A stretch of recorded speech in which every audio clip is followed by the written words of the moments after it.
Ladies of Reddit, what do you do when you are extremely depressed and have no one to talk to? Sleeping and eating. They aren't the healthiest ways to cope, but that's what I end up doing when I have a bad depressive day and nobody to confort me. Also browsing Reddit because it's the closest to human contact that I have. Today I went for a walk. There was nobody around and I literally talked out loud to myself about how I was feeling.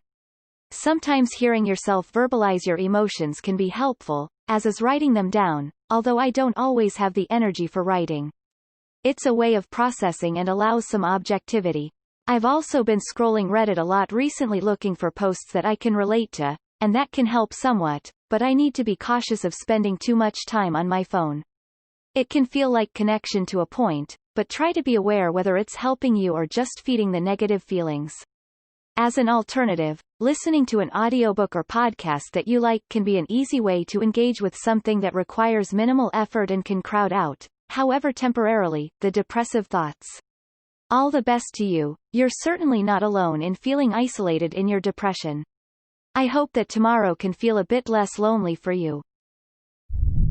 Journaling helps me when I feel really disconnected and I'm struggling to find my way back to people.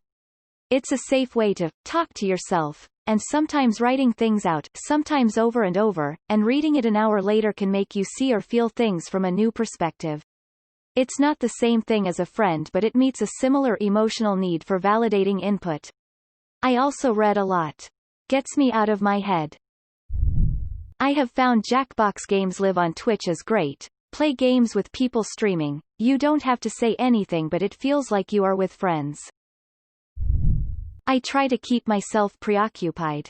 Watch easy-to-digest TV like a sitcom or something, do shitty BuzzFeed quizzes on my phone, sit outside and throw the ball for the dog. She doesn't care if I can't make my arms move properly and only do tiny throws.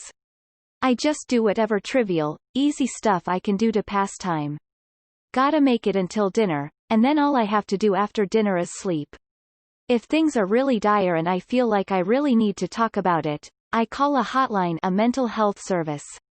I do think it's worth saying that, while I know this won't be the case for everyone, I've never been in a position where there was actually no one I could talk to.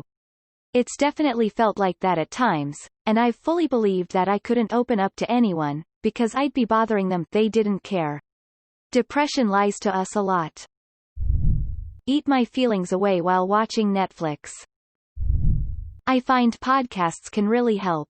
My favorite is How to Fail with Elizabeth Day. She talks to highly successful people about their biggest fuck-ups.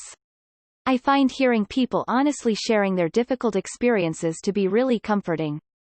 It reminds me that there's nothing inherently wrong with me and that everyone struggles. Usually smoke weed, watch funny shows and cuddle my puppy.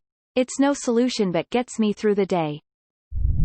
Watch home decor YouTube videos. Alexandra Gator, Rachel Metz, The Sorry Girls. Watch cooking YouTube videos. Binging with Babish, Joshua Weissman, Adam Liao, who is very calming. Tidy and organize my surroundings. Every pair of pants in my underwear drawer is neatly folded and categorized by style and color. Yesterday I organized my friend's toddler's clothes.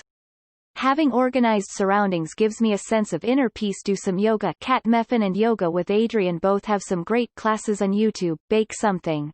If you don't want to eat it, you could take it to your neighbors or maybe to a local hospital or church if you're that way inclined.